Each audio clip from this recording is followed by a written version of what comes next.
Hello. Hello. You're watching, listening to, or both, the Loose Gadgies. And this week, we are discussing the journey versus the cliff, setting goals, achieving them, etc. Retirement, which neatly leads on, and planning for it and what it means. And what it means professionally in different jobs. You know, retirement at an early age, retirement as a boxer, as an athlete, that kind of thing, can be completely different. So, Mark, what's crack?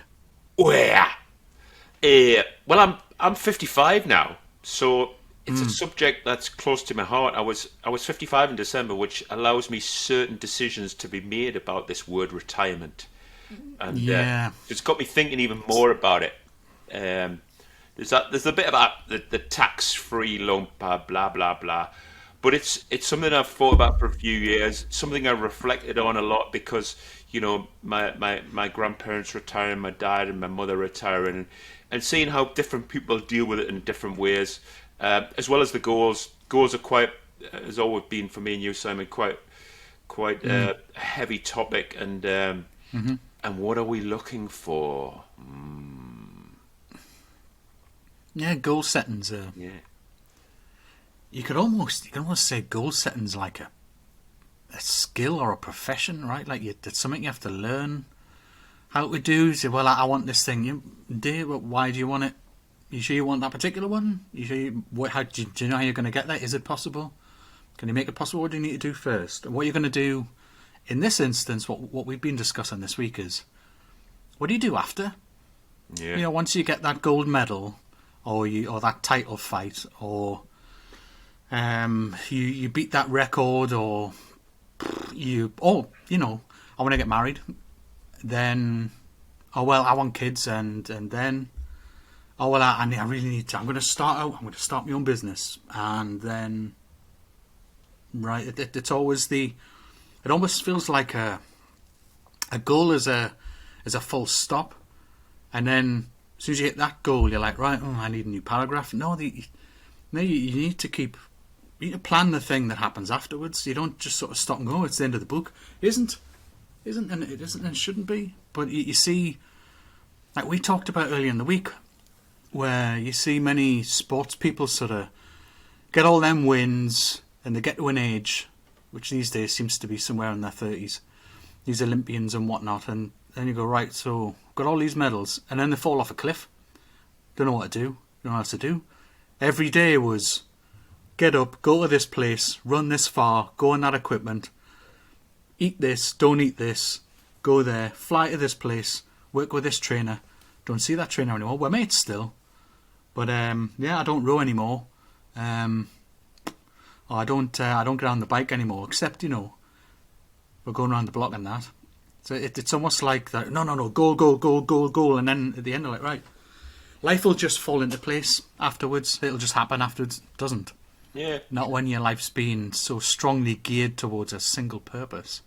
I listened to a good podcast called High Performance, and it's not as it means. I think it was based around sports people, but it's not just about sports people now. And one of the people I had on there was Johnny Wilkinson. Johnny Wilkinson, very famous for, I think it was 2002, where he kicked the winning goal in the Rugby Union World Cup. And he described it as that feeling of elation that lasted 30 seconds. And then after that, he fell off a cliff. And literally, he says, I fell off a cliff in terms of the emotional sense, that everything I'd built my life towards had been achieved, and then I just didn't know what to do with myself anymore. And it's like, wow, wow. Early 30s, and now you're using, and I know we'll come onto that word in a bit, but early 30s, and you're using the word retirement. Yeah. And completed. Yeah. Game complete.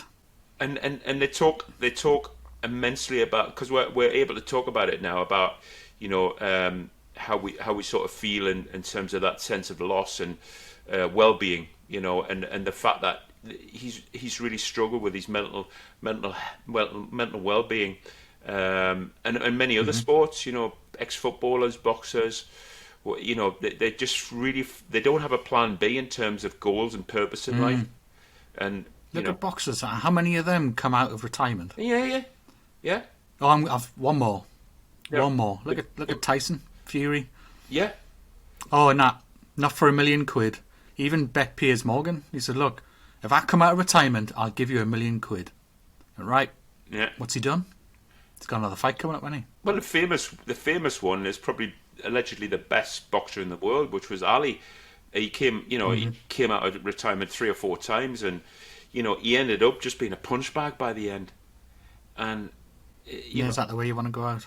well, yeah, I mean, unfortunately, the poor guy ended up with Parkinson's, didn't he? And Yeah. and you have to say that has to be related to some of the hits that he took. Yeah. Yeah, you can't discount it, can you? No, but I just find it, that I learned. I was thinking about this recently because we talked over the episodes about I built my man cave. I'm sat in it now. This is it, my man cave, and I really enjoyed the journey of building this. But I reflected on earlier life where maybe I was doing a kitchen or a bathroom or creating something, and it was always about how quickly I could get it done, how many shortcuts I could take. Because it was about finishing, it wasn't about the journey, and the job was crap. I reflect on some of the jobs I did. They were in my own house, and they weren't good quality because I wasn't enjoying the journey. And now I've learned it's about the journey, and enjoy it. And once you get towards the end, start thinking about what is next. What are we going? Because this doesn't end. It doesn't end. No. The end is that one? Aye. Yeah, when we're pushing up daisies or whatever you call it.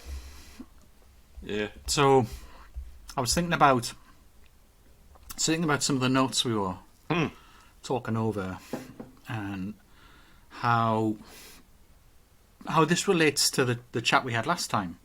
When you went through your want phase.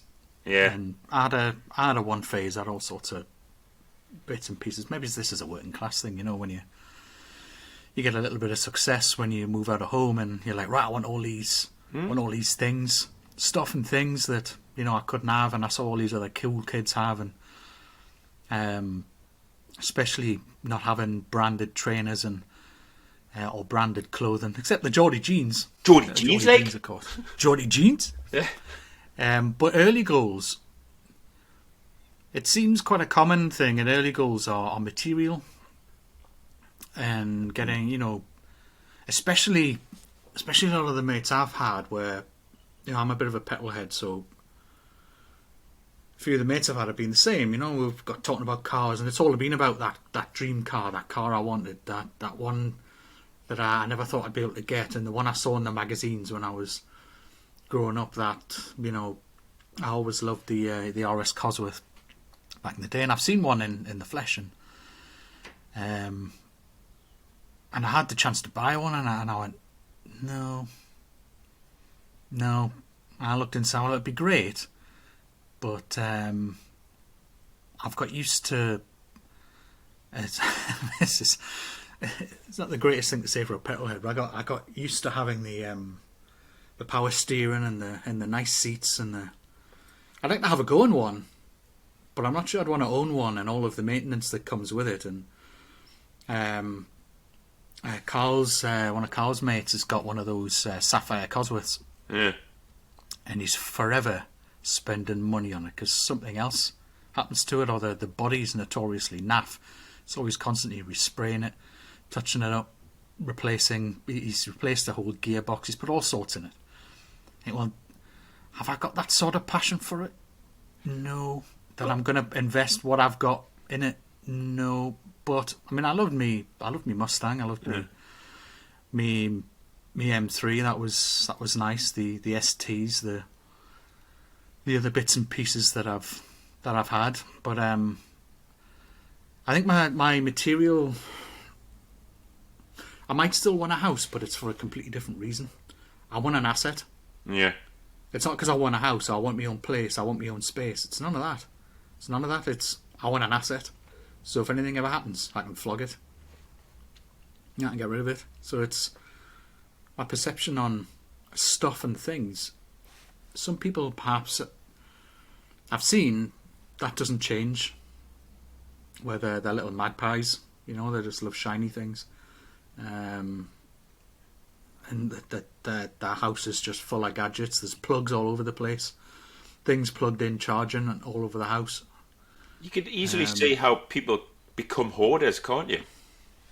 In terms of that want, I'm going to buy that, but you're not really sure. I'm just going to buy it, but you're not really sure what you're going to do with it. And then you put no, but you can't let it go either, can you? No, and then it stays in a plastic bag, and then suddenly these TV programs go in these people's houses and they're up to the rafters in crap. Oh, I know. I've seen a few of them. Yeah, newspapers, and some of it seems to be like a psychological attachment to the past, or there's actually a deep-seated something else that's presenting itself as a need to keep everything and not wanting to throw anything out. Crisp packets, tins, nothing goes out. It all gets chucked in a room because it's some of it's beyond you never know. Just in case, not like my dad. Well, you don't know, do you? Yeah, you don't know.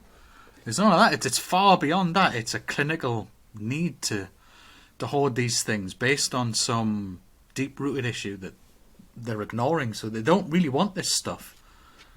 But it's a side effect of something that they're ignoring. Here's a funny story about want. So when we were growing up, Thursday was shopping day, and my dad used to always go to the shop, and we called it cake day. Cake day, where you got the same bun with the same thing and a pack of crisps. But he always bought, flipping, I nearly swore there, he always bought Battenberg. And we weren't allowed any Battenberg. And I take the mick out of him now about Battenberg. So I don't mind talking about it. So then after, when I left home at 19, and cake became a little bit of an obsession with mine, and even now, I still obsess about cakes. And because he bought this Battenberg, but we weren't allowed to have it on the Thursday for tea, and we got these crappy, I don't know, crisp sandwiches or whatever they were. And I still now, I still buy him a Battenberg just to take the mick out of him. And I haven't forgotten. Yes. Bloody Battenberg, and I love marzipan as well, so that doesn't help, does it? I love that outside bit. But then you go into that, that want, and we've talked, I worked it out pretty late for me that I wanted certain things. Once I got them, then I get this feeling of emptiness. Then I want something else: the new house, the bigger car, and what do we, I asked you this before. What are we looking for? And I suppose what I was looking for was I was searching for happiness, and then it gets quite deep, then, isn't it? Because the goals then transpire into happiness. And how do you find that? Well, it's internal. It's an internal feeling. And, it is. And contentment. You can't feel happy all of the time.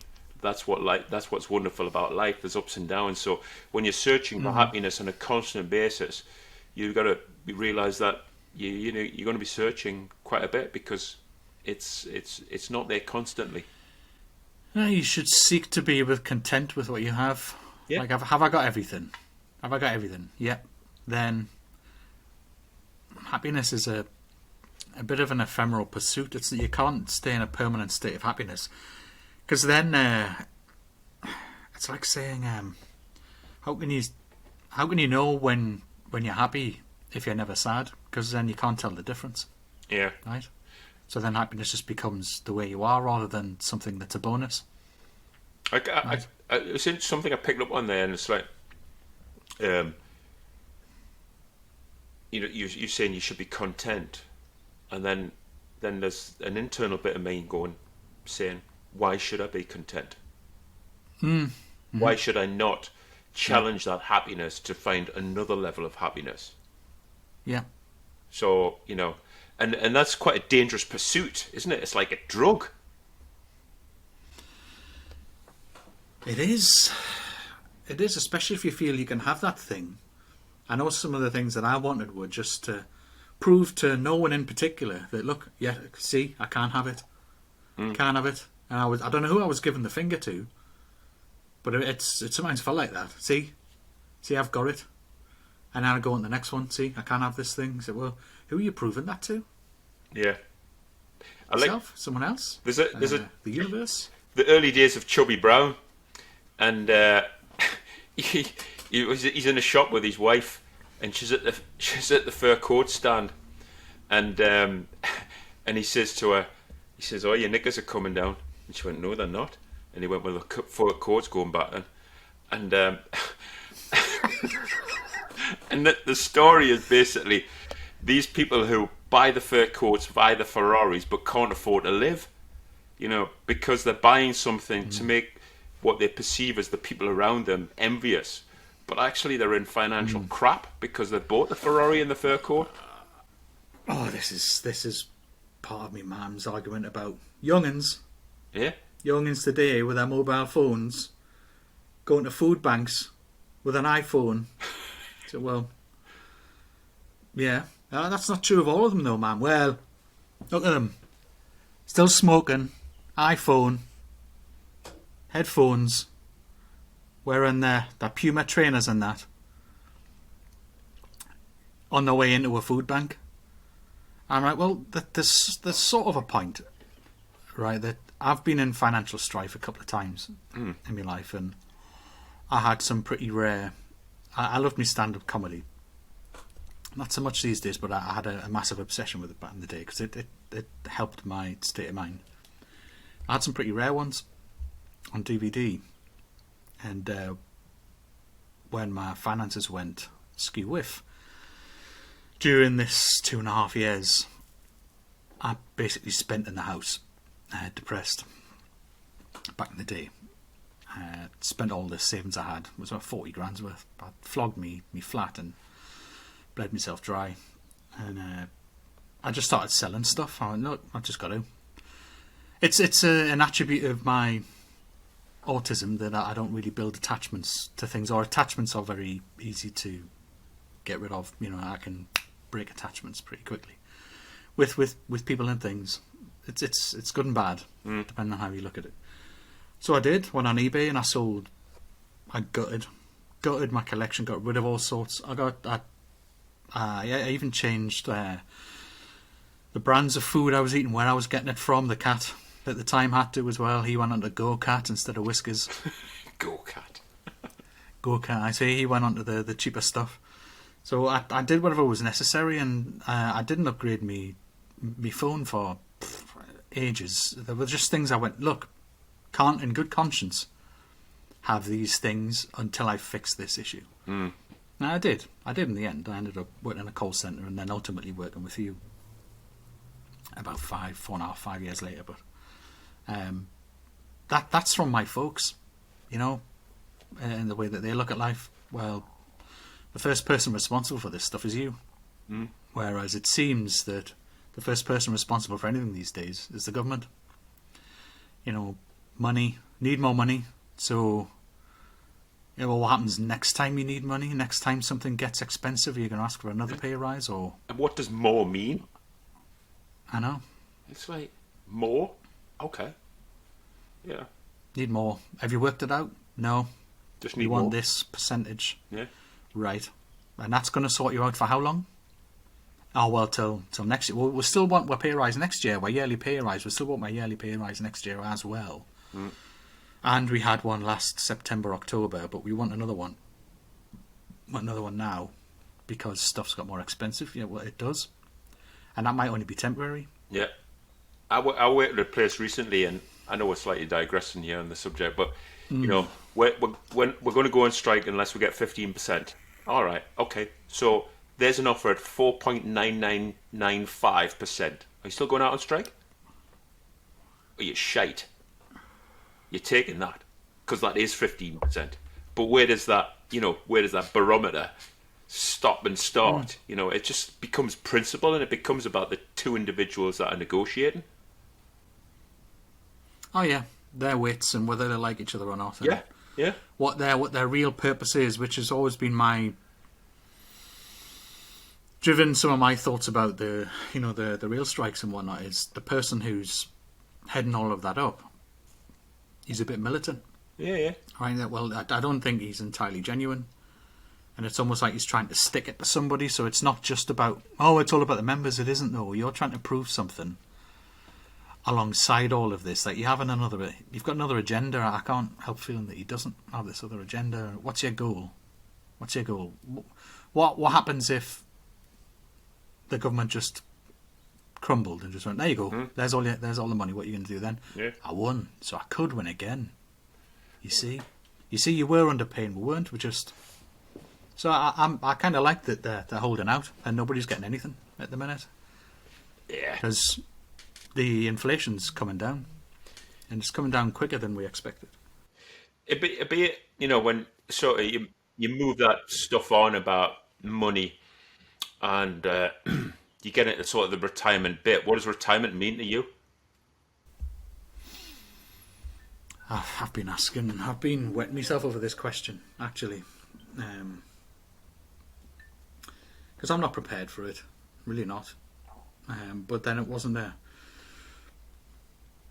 My first job, I left, my last exam was a few days after my birthday, my 16th birthday. My dad went straight out, because he was on the railway. Right, he went straight out, didn't tell us. Got us an interview, just came back in one day, got you an interview for next month, beginning of next month, July. Yeah. Right. I mean, you might get a chance to do some computers and that while you're there. Right. So it was a messenger service, so I was basically collecting all the internal mail, putting it in bags, putting it on a train, take the other internal mail off, and then delivering it to all the offices in Central Station. But what I didn't know was that my dad had gone in and said, I mean, it was pretty much a done deal. I was getting the job, right? Nepotism and all sorts back in the day, especially on the railway. He'd already spoken to payroll and said, right, put him in for these pensions. Didn't have a choice, because my dad was like, pension, sort yourself out. And with that sort of perspective on things, you'd think that would have stuck. But because of the way he did it, I resented it. And I've done next to no preparation other than consolidating everything into a SIP, into a self-investment pension plan, and getting all of these daft little work pensions that are all over the place and just grab them all into one place, because they're all small amounts, so there was no benefit leaving it where it was with whatever tax break there was then. It wouldn't have been enough to be any kind of pension. It was worth just bringing it all together into one bigger pot and then having more influence over it and feeling like I had more control over how much I actually have and what gets done with it, rather than having all these fees and things adding up and not being told what it's being invested in and why it's done so bad. Or because I mean, and this way I can contribute whatever I like to this thing. We're a little bit. I'm just surprised I haven't ended up. We're a little bit older than perspective on it. We're a little bit older than some people, aren't we? And if you go back to our day, we basically ignored the advice, and I would say the government pension was worth a little bit of money now. But we know the way it's going is that basically the government pension is going to be worth diddly squat by the time people half our age retire. It's not going to be worth anything. Yeah, if we could, I'm looking at 67. Yeah, at the minute before it even starts. And then it's 175 quid or something last time I looked. I've made me contributions in that, but... There's a famous story about, and I've read a lot about compound interest. There's a famous story about a UPS driver who started at sort of 17 and he put his contribution in and he put all of his bonuses into his pension pot, blah, blah, blah. And when he retired, he was a millionaire. And that was on the basis of playing the averages and compound interest. And it just goes to show that somebody who sort of thought early on about I need to save, and it's playing the long game rather than the short game. So I want the latest hi-fi. We go back to what we were just discussing there about goals and want. Playing the short game gets you the hi-fi, but it doesn't get you to retire with decent money. No, when I've spoken to some people, it seems that the perception is life. When they talk about life, they mean the first half. Yeah. And the last half seems to not count. Or it's so far ahead, they don't even think of it as them. They think of it as someone else. Or so that's not even, that's not me. They don't recognise themselves being old. They're just saying, no, life is the first bit, so you've got to enjoy this bit, do you? Can you not enjoy the last bit? What's wrong with enjoying the last half? And there was a guy, I forgot who told me this, who basically at age of sort of 20 decided, you know what, I want to have, because you generally have a doubling every 5 to 7 years. Yeah. He was like, right, I want to have 150 grand of my pension by the time I'm 30. Nice. Right? And you can imagine how that's going to double. Because Yeah. he's then going to be in 7 figures, right? And although the cap on a pension's about £1 million, isn't it? Before you start facing other penalties. Tax penalties, that is. And he went, right, there's tons of stuff imagine in your 20s, no, not doing that. Not going there. I'm not flying to this place. I'm not going out of that. I'm not spending money on this. He just chucked it all in. And he did it by the time he was 30. He was over his 150 grand target, and then he's like, right, now I'm set. I can just contribute. Because he knows that's going to double 300 grand in 7 years. Yeah. By the time he's into his 40s, he's up to 600 grand. In his 50s, he's hitting $1 million. So he's set. He's set, right? So basically, his 30s, he could change his contributions if he wanted and just do all of these mad things in his 30s. What's wrong with that? Yeah, Why is it seen as a waste? Oh, well, your 20s, yeah, well, you do some of your growing and figuring out who you are in your 20s, but is that not part of it? Planning where you're going to be and who you want to become. It'd be great to be able to sort of, the way it's going at 67, then you start taking out, and you're going to get a good whack at life if you the average age is 90 something now that you live to, so you're going to be retired a reasonable amount of time, and you don't want to be like you just talked there about, we don't want to be at the food bank every 5 minutes, do we? No, you've got to plan for what, another 20, 30 years? Yeah. After your sort of retirement age? Yeah. And so the bits, it's a fair bit. There's a couple of bits I sort of really, I've been lucky enough to work out in Asia for a bit, in Germany.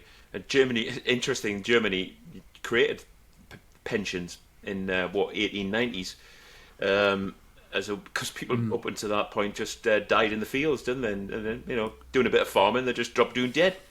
And then when I was in Asia, that short term view is so prevalent out there. That's why a lot of parents live with their kids in later life. Because is that it? Yeah, because they live for today, they don't live for tomorrow. Therefore, they don't save any money, and when they retire, they get no money. So they stay with their kids. Even though I remember, when I was working for the company in Asia, let's say you put £1 in, the company would match your £1.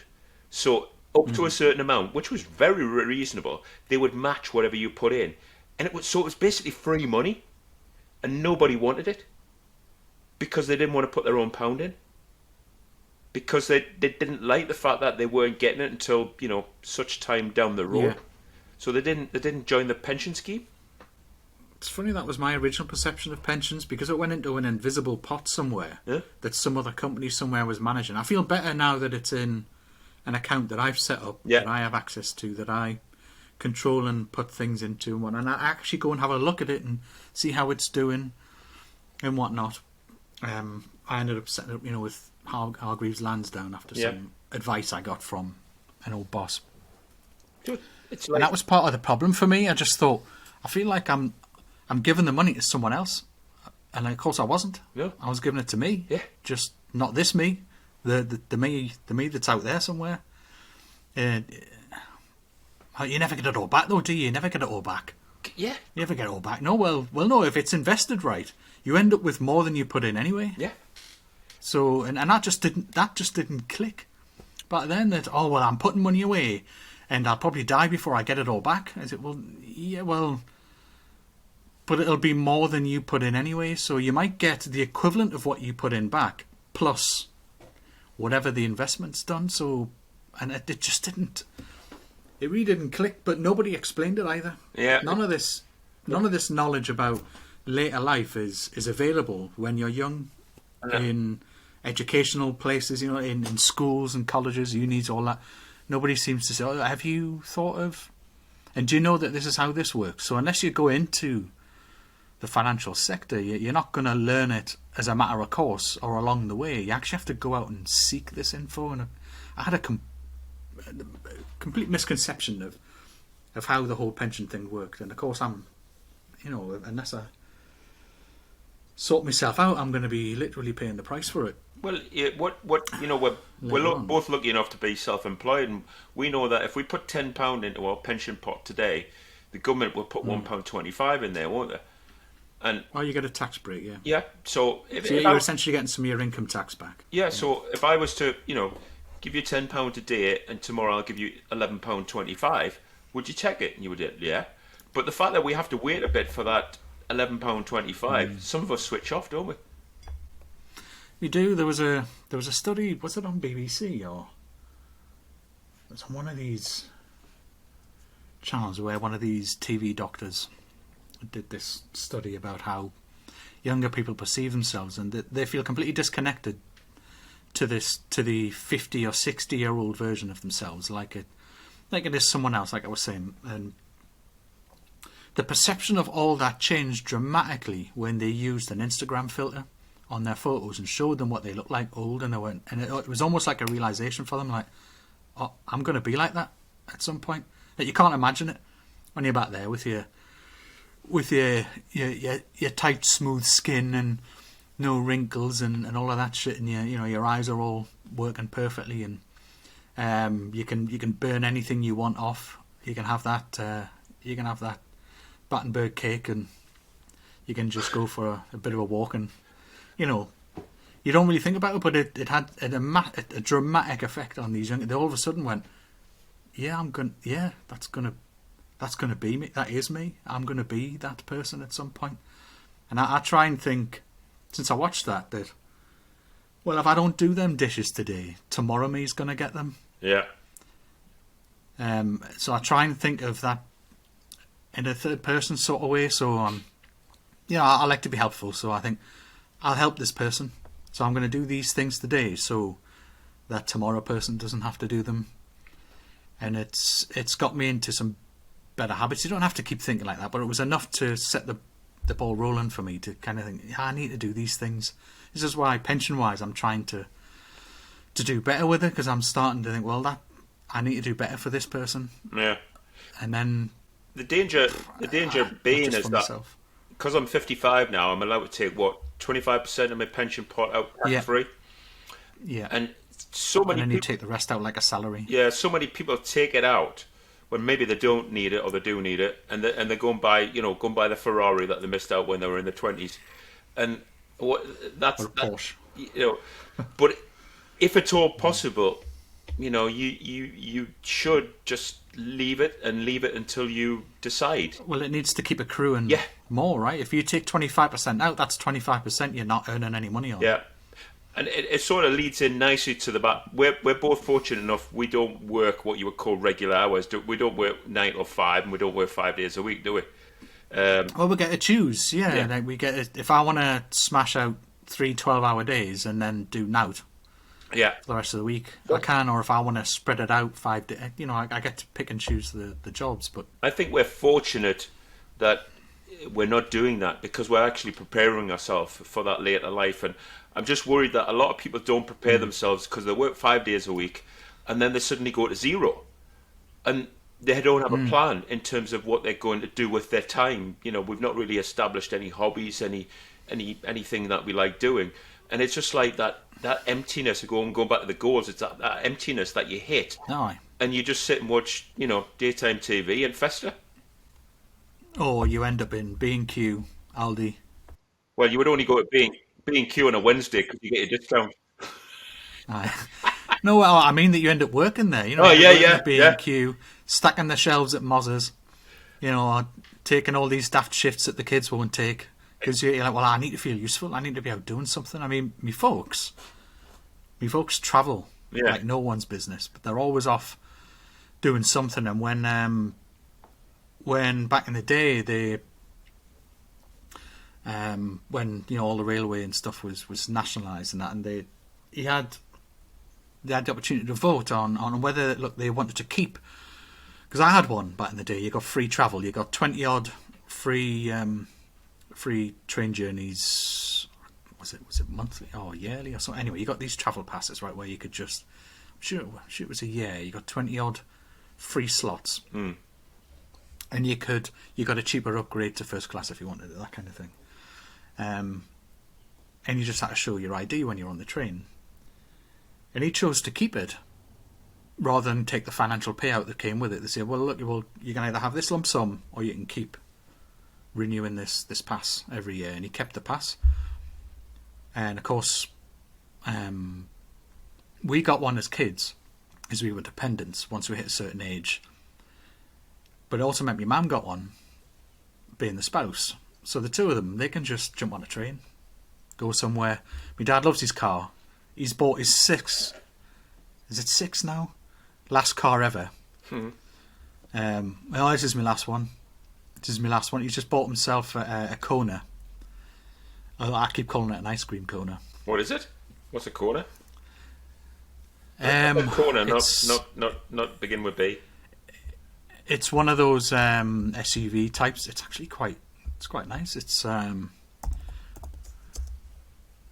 what's it called? The Hyundai. Oh, Hyundai. So So he had the Tucson that. I showed him your MG and he was like, "Nah, it's too plastic. It's too plastic." I was like, "Well, that means it's more efficient because it's not carrying around all that weight and the parts are easier to replace, cheaper to replace. You're going to find it really hard in the future to find a car that is entirely metal.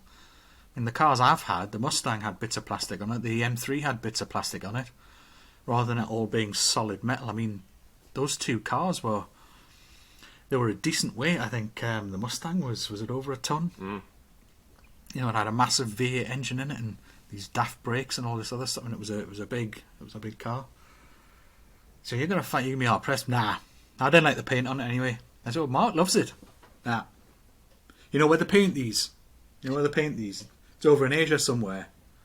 I've heard they don't use the same quality paint. I'm like, Dad, man, you're spending too much time on forums. Yeah.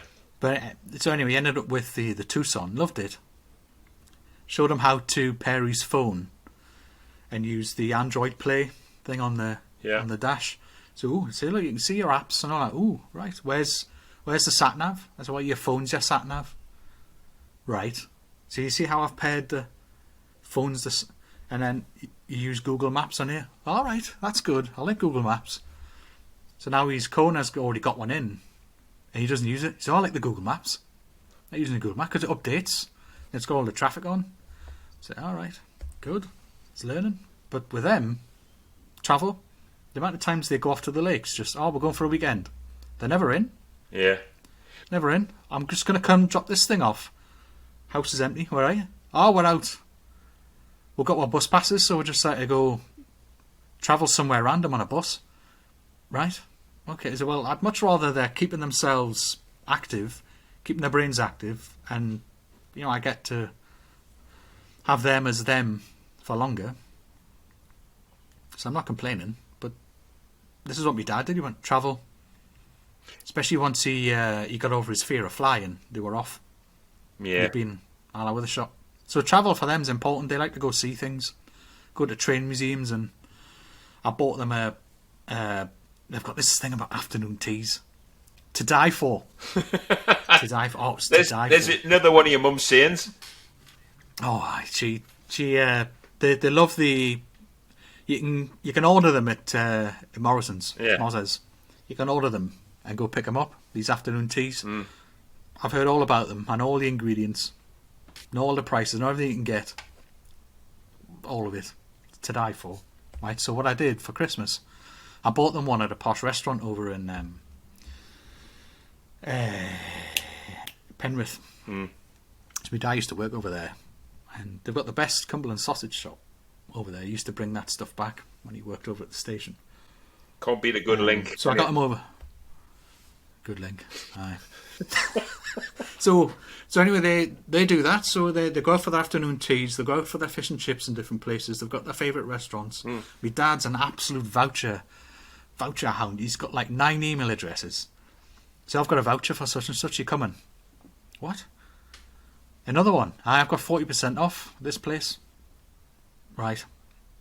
So he's got them for the Beacon Pub, then Brewers Fair, then the Sizzler places, and all these other places. He's got tons of them, and he just has these 9 email addresses that we have to, every time he gets a new device, a new phone, laptop, 9 email addresses. I'm not joking. I think it's 9 anyway. But it's about that. What? So he's found a way of, Yeah, That's the bit though. It sounds like your parents have found a purpose in terms of filling their time, but a lot of people don't, and then they just almost give up, don't they? They do. My dad was all about the graft though. Yeah. And I think what they're doing is, we did caravan holidays. We didn't go abroad because my dad didn't know if you could get chips or not, and he doesn't. He doesn't do foreign stuff, right? Even though these days he does. He loves Chinese. He loves all these different Chinese soups and different things. Now that he's tried them, right? So that was the entire reason I was like, what? I never went abroad because Dad didn't know if he could eat the food. Yeah, that's basically it. Right. So they're sort of making up for. My dad put in some hours back in the day because they agreed that my mum would stay at home for the first 10 or so years and look after us. And then she went working in chip shops and bakers and all of that stuff afterwards. But my dad, in that old-fashioned way, brought in all the money and then just gave me mum money to run the house. But he grafted, absolutely grafted. So I think what they're doing now is going all those journeys that they didn't. So they're trying to make up for it, and then now they just seem to enjoy nipping out to the lakes or going to see something they haven't seen, or they've got friends around the country that they used to go on holiday with, and they go and stay with them. So we're off to see so and so over in Kendal. All right. We're away for this weekend in such and such place, or flying over to Dublin on his cheap Ryanair flights, so he can update his spreadsheet on all the planes that he's been on, with little registry numbers and the flight and where he went to, all of that. And then print it out and put it in the drawer. Were you on sort of a financial legacy? Because a lot of parents, they flog their guts, like your dad. He worked a lot, you paid for the house, and then basically we all know we got to die, and then the house then gets left. And I've never been really in that school of thought about leaving it. For me, I want to spend it.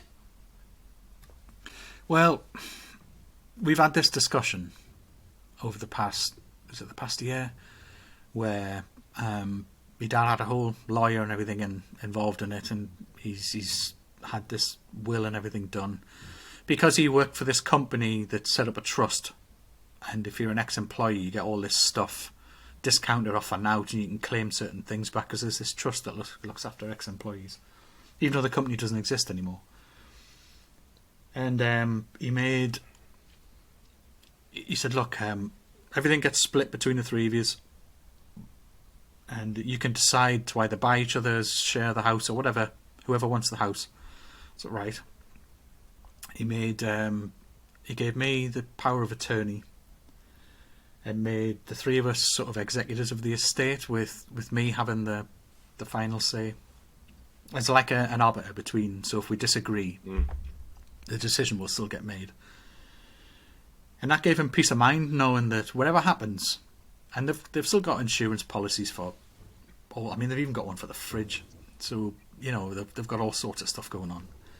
And if anything happens, either one of them's taken care of, and if something happens to both of them, three of us are taken care of, and there's a procedure to follow, there's a will to follow, there's things that they wanted done, and there's even down to, how much the nephews get and all of this kind of stuff. And he makes sure that it's up to date, so if anything changes, and he refuses to spend any of the money out of his ISAs, because he's like, well, funerals are expensive. Just spend it. Yeah. We are all doing kind of fine, and I'm sure between the three of us, we could sort out a funeral. Oh, yeah. No. So there's a couple of ISAs you won't touch. Like, nah, Nah, just in case. I mean, funerals are bloody expensive when you look at it. I mean, you're talking somewhere in the region of $4,000 plus just to sort out your basics and that. So he's like, no, there's money in there just in case of this and that. I said, well, look, I'd rather you went out and spend it and know that you stay mentally compass for longer and that you're mobile for longer and enjoying yourself for longer. I mean, he's earned it. And we'll be all right. No. So he's nest egged some stuff, and then the rest, although his pension's fairly decent, he just spends what he gets, and then whatever he's managed to save off sort of pension lump sums and various other bits and pieces, he's just left it and went, not touching it, unless they need something urgent. He's occasionally dipped into it, but he essentially wants to leave it. Just imagine, that's his plan. Average house price now, I don't know, say it's 300 grand, and you get a sort of, let's say mid-60s, you probably finish paying for it. So you've got 300 grand asset.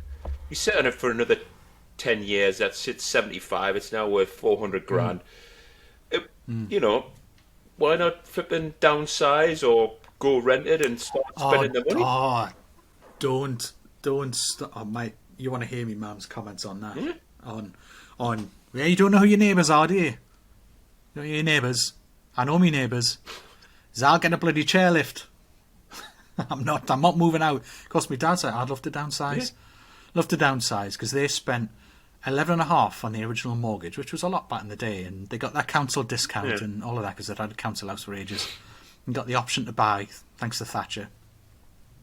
People forget that. And then they ended up with about a 13 grand mortgage when they redid the kitchen, and because it was kind of old fashioned, and they needed to knock some stuff out. And my mum loves her kitchen. I love a good kitchen.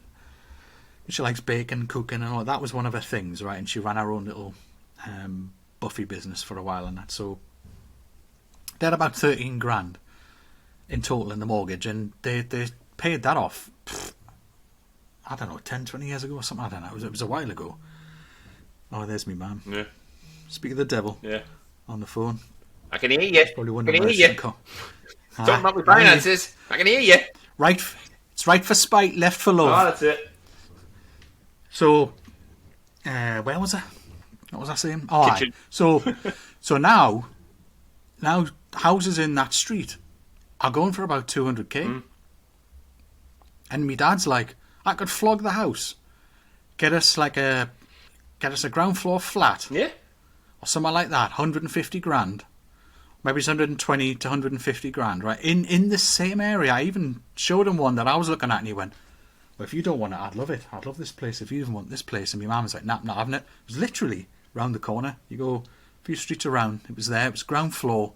No, I like my garden. I said, well, there's a bit of garden out there. I said, nah, because the maintenance people, they come, I like my garden. I said, well then, make the best of it, get some potted stuff and what have you. But they would have been clear with 50 grand's worth of savings. Exactly.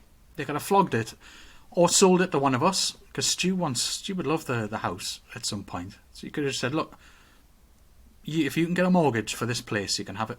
Yeah. And maybe some sort of discount on it. Just enough so we can go and buy a place without needing a mortgage. Like pay cash for it. Or yeah. Mum won't have it. No, I'll get a chairlift before I leave this. Even stairlift. Because it's so expensive with houses, even downsizing and giving your kids some money early to allow them to get on the property ladder earlier, that has merits in it, but it's just fascinating how as we get a little bit older, do we become a little bit more stuck in our ways, but I'm just like I'm not working all my life just to hand it over. It's just not happening. There's a certain amount to be said for your kids are your legacy. They're a piece of you that's going to exist after you're gone. So you want to make sure they're all right. But like Bill Gates was saying, my kids aren't getting my fortune. It's all going to charity. Yeah, I mean, they have to make their own way. Come on, you have to make their own up to a point. But they basically have to make their own way. Well, I sort of agree with that. Are we the first? Too many kids are used to just being born with money. Yeah, and our generation, your mum and dad, my mum and dad, we were talking about Margaret Thatcher and the ability to buy a house. So we're the first sort of generations coming through that are going to have this handover of that property, and it's quite unusual. So in going back to my parents' day, there wasn't that handover. People didn't own their properties, did they? So No, it's council yeah, it was house. council. You paid rent. So, but I just say to my kids, well, work hard and get something. You know, it's not that they'd be handed over and then, you know, for me to hand it over to them and sell it on, latest hi-fi or Well, Ferrari. there's something to be said for learning how to do it yourself Yeah, and maybe offering some support. But the likes of these rich people who just go out and there was the old CEO at the place where I used to work. His son worked there. He was on our team, and they built a new estate out by where there's a Miller and Carter's in Gosford, and there's a whole new estate out by one of the roundabouts. You know, that dual carriageway that goes up past the racecourse. yeah, I know what you mean. There's a whole new estate there, right? Yeah. And CEO there, he left because things move on and they need a new way of thinking. Blah blah blah. Right? These estates came up and to his credit, his son's made his own way in the company that he built. He chose to make his own way rather than get handouts. However, him and his sister, right? His dad bought him a 4-bedroom house with it was a garage or a double garage on that estate. Bought her one that was still being built, and then let her design the entire kitchen and as you can do as it's being built. He said, no, can we have this and this, and you can choose sort of the decor. Just bought them the house outright. And I said, what's he learning from that? I mean, it's nice.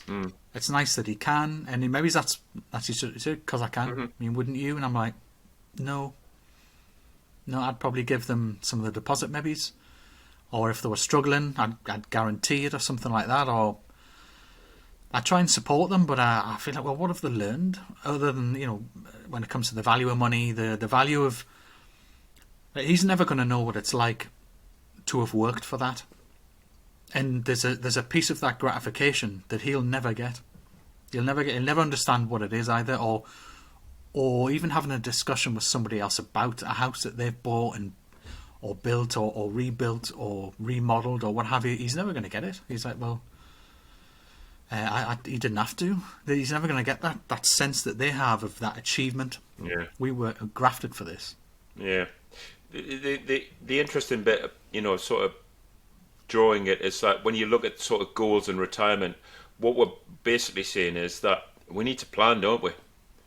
There's an element of plan, although we don't want to because it seems a long way away and the goals, etc. We need to plan, otherwise, there's so many tough stories about, not having enough money and blah blah blah. So kids now, people in their 20s, you need to start planning for this sort of stuff, and some will and some won't. And that I suppose that's what we're hoping for in some of these episodes, aren't we? Is to invoke some of our midlife knowledge that they can start planning ahead and getting ready for when they're closer to our age. Yeah, I'm really hoping that some of what we talk about is like passing on knowledge, or makes you go, ooh. Yeah. And I've spoken to a couple of people that have listened to the podcast and thought, oh, I was joining in. Yeah. I was joining in, giving opinions, and it made me think of this, and I hadn't really looked at it that way. Well, that's kind of the point. Yeah. And we're trying to bring these things up so that we're like sparking a debate, or making you think about it, or expressing an opinion, encouraging you to have yours. We'd be more than happy to hear it. Yeah, or challenge our thought process. We're only two people.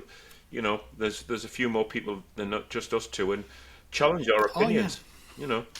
Oh yeah, I mean, you can imagine if somebody said, "Well, my dad bought my house for us," and I can understand what it meant, and I'd happily have someone come along and say, "No, actually, I learned this and this from it. Yes, this might have happened, but I still learned X, Y, and Z from this, and or he bought it for us, where I'm having to pay him back." something like that. There's something to be said for something given versus something earned, Yeah. and I think if you don't want to cheat people out of that, especially your kids, No. cheat them out of that experience because it's a good feeling. Looking at a thing, you go, "This is mine," and no one else is, and no one else is responsible for it Yeah. either. Yeah, it's good to reflect as well. I like that bit about you take your parents, my parents. You can reflect and say, you put a bit of hard graft in, and you earn the rewards in the end. And you can enjoy the rewards and don't feel like you're being fake in any way. So There was one last thing that we talked about before we hit the record button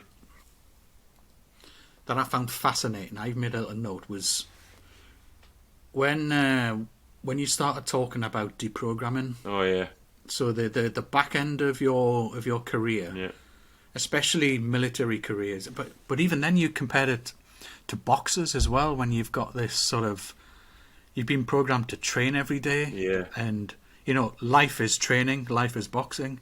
Same as like we're talking about the sniper's creed or the sniper's mantra, whatever you want to call it, where they're basically told that their gun is part of them and that they're nothing without it. Like, well, we'd call that brainwashing or programming or there are institutionalization. cult leaders out. Yeah, Yeah, institutionalization, exactly. Or there are cult leaders that speak like right. that make people chant things over and over to the point where you actually start to believe them and live those thoughts and words. So I often wonder what it's like to sort of retire after something so intense. Well, it's a little bit. And We touch on the NLP bit, and NLP teaches you to reevaluate those beliefs and values that you've been given, and ask, do they provide a purpose moving forward? And if some of them don't, you should plan to leave them behind. And unfortunately, a lot of these organisations that don't help them to leave some of these beliefs and values behind, and they continue on with them. And you mentioned there, you hear so many sort of heartbreaking stories about marriages and relationships falling apart because people can't switch off from what they've been doing. Yeah, especially military. Yeah. They come back to civilization. And they're like, right, well, I've been used to being told where to eat, where to crap, Yeah. where to piss, where to go, when I'm going there, what time to get up, what I'm wearing, what I can't wear, even what facial hair I can and I can't have, and how I'm supposed to iron me clothes, how my bedroom's supposed to look, what order, even the cutlery order, which I like, the knife, Yeah. fork, spoon. KFS has to go in, No, knife, fork, spoon. I want on the floor. chaos. Nope. No, knife, fork, spoon. Right, so I'm totally into that. So, but they've been taught all of this stuff regimented, literally regimented, and then they come out, and I'm just wondering whether, when you have the likes of, let's say boxers, because we spoke a lot about Yeah. boxers, because it's quite intense with boxers, right? So they have a trainer who trains them, gets them into routines, habits, and sets goals and milestones and tells them when they're ready. There isn't somebody who untrains them, No. though, is there? Like there is the trainer when they decide to retire doesn't then say, right, this is how you get back to normal.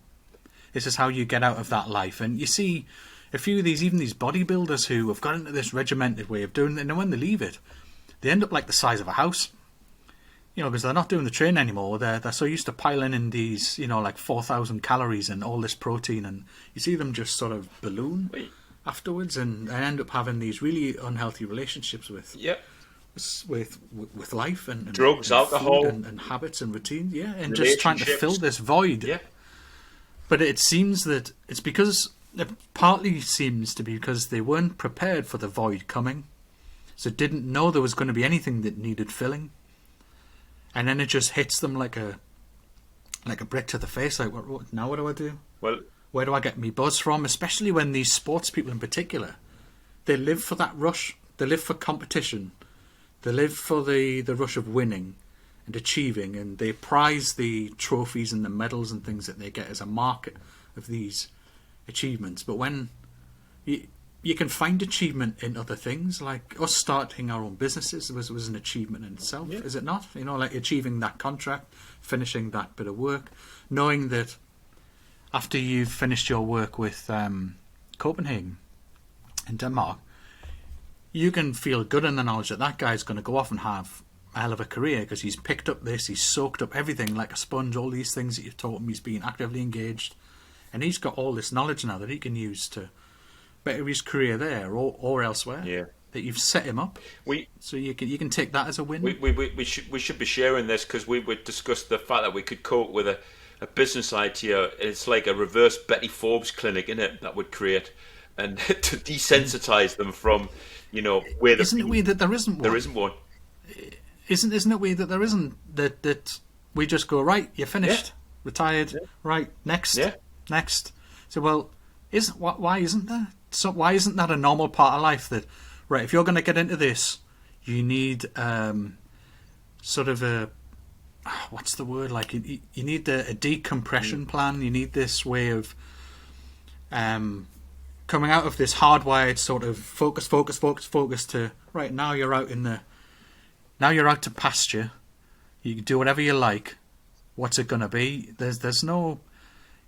Even if there was some preparation at the start, saying, well, bear in mind, you're going to need a plan for X years' time when you exit this. How long are you planning to stay in this? Well, I think I could probably be in this sport for 15, 20 years. Right, what about year 21?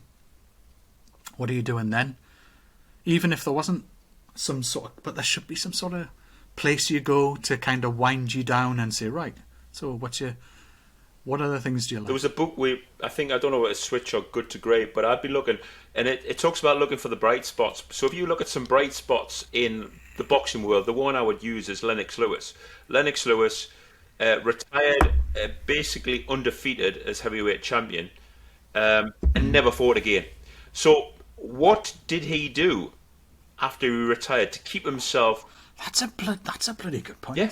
There's something that some of these people do that gets them to fit in better, and we should be looking at them and having a chat with them and saying, "What did you do when you finished? How did you sort of readjust?" And he would tell you this, this, and this, and you go, "All right, we could create something from that." I mean,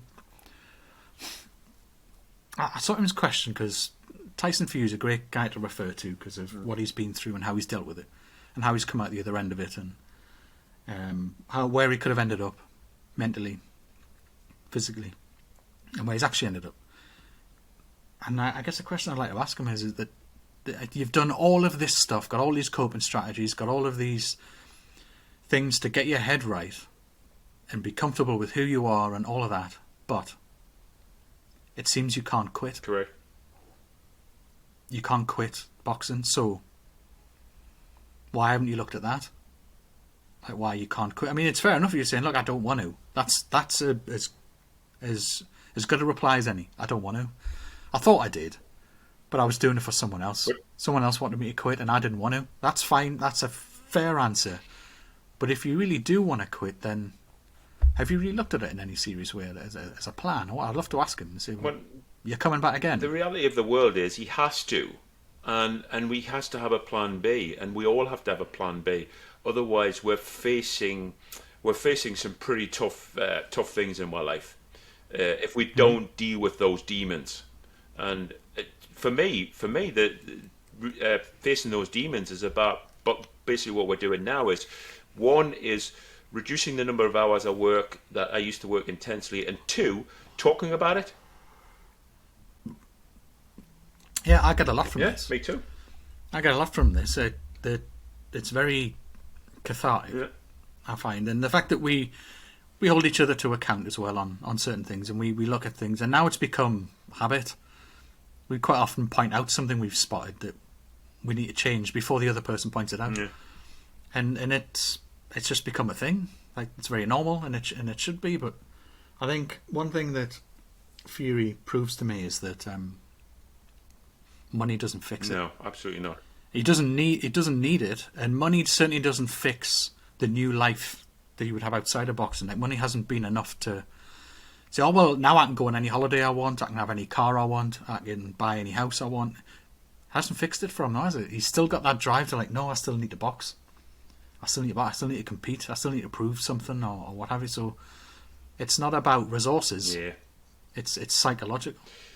Yeah. Psychological. Good one.